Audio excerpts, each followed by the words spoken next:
Assalamualaikum warahmatullahi wabarakatuh. Para hadirin yang dimuliakan Allah Subhanahu wa taala.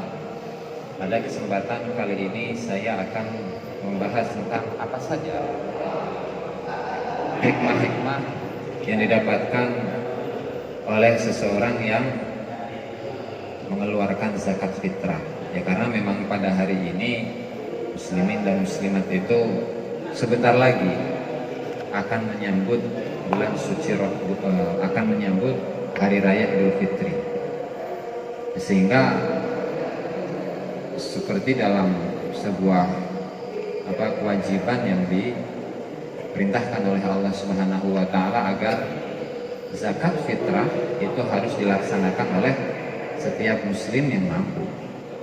Itu ada beberapa fungsi, ada beberapa hikmah yang disebutkan oleh para ulama, yang diantaranya adalah Syekh Ali Al-Jarjawi rahimahullahu ta'ala dalam kitabnya Hikmatut Tasyri' wa Falsafatuh di juz 1 halaman 128, di mana diantara hikmah pelaksanaan zakat fitrah itu adalah taharatun nafsi, adalah penyucian jiwa.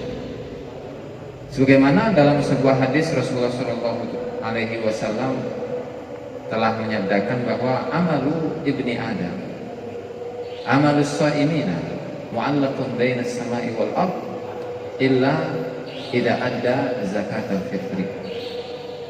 Di mana amalan-amalan perbuatan yang dilakukan oleh para muslimin yang melaksanakan puasa di bulan Ramadan itu posisinya masih tergantung, masih menggantung di antara langit dan bumi, kecuali ketika dia itu telah melaksanakan, membayarkan zakat fitrahnya kepada orang-orang yang berhak, para mustahikin.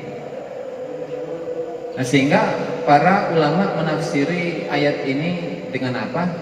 Bahwa orang yang telah melaksanakan puasa itu mendapatkan kesempurnaan, penyucian jiwa, tetapi akan lebih sempurna jika dia itu melaksanakan atau mengeluarkan zakat fitrah. Ya, sehingga fungsi yang pertama dari zakat fitrah itu adalah lebih menyempurnakan kesempurnaan yang telah didapat oleh umat Islam ketika mereka menjalani puasa selama bulan Ramadan serta ibadah-ibadah yang telah dianjurkan oleh Rasulullah Shallallahu Alaihi Wasallam dan juga Allah Subhanahu wa taala. Itu untuk yang pertama, ya. Adapun untuk yang kedua adalah membantu para fuqara masakin, terutama meringankan beban mereka dalam menyambut hari raya Idul Fitri.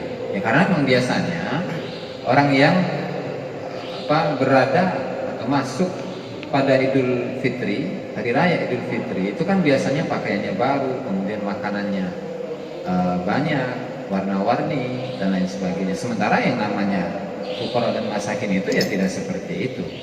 Mereka dipenuhi dengan kekurangan. Nah, maka Rasulullah Shallallahu Alaihi Wasallam itu memerintahkan umat Islam yang telah melaksanakan puasa untuk mengeluarkan zakat fitrah dan memberikan zakat fitrah itu kepada para mustahikin, khususnya al-fuqara wal masakin.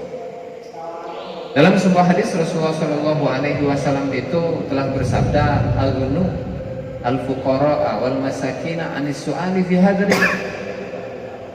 Cukupkanlah para fuqara, orang-orang yang fakir, orang-orang yang miskin dari meminta-minta pada hari ini. Ya, sehingga apa? Sehingga zakat fitrah ini bisa membantu mereka untuk tidak meminta-minta, tidak mengemis pada hari raya Idul Fitri, di mana mereka para muslimin, para muslimat itu merasakan kebahagiaan yang sangat di hari ini. Ya, sementara orang yang fakir dan miskin itu ya tidak merasakan demikian. Itu untuk hikmah yang kedua. Adapun hikmah yang ketiga, di mana kenapa kadar yang harus dikeluarkan di dalam zakat fitrah itu adalah 1 sok atau 4 mud, dan kemarin kita hitung 1 sok itu kurang lebih adalah 2,4 atau 2,5 kilogram. Itu versi jumhur. Kalau versi madhab Hanafiyah itu adalah berapa? 3,5 kilogram. Ya tentu untuk jatah dari atau kewajiban yang harus dikeluarkan bagi seorang muslim itu adalah satu sok, katakanlah 2,5 atau 3,5 kilo. Itu kan bisa cukup untuk makan dalam satu hari. Ya kan, kalau secara logika memang nggak terlalu lebih. 1 kilo aja udah gede gitu untuk makan. Ya, tapi setidaknya dari satu sok ini yang setengahnya, sebagiannya itu bisa dimasak dan sebagiannya itu bisa dijual. Sehingga dari hasil penjualan dari zakat fitrah tadi itu bisa digunakan untuk membeli lauk pauk. Ya, karena yang namanya makan menggunakan beras doang atau menggunakan nasi doang itu kan pasti nggak enak gitu tuh. Sehingga inilah 3 hikmah yang terkandung di dalam pensyariatan zakat fitrah.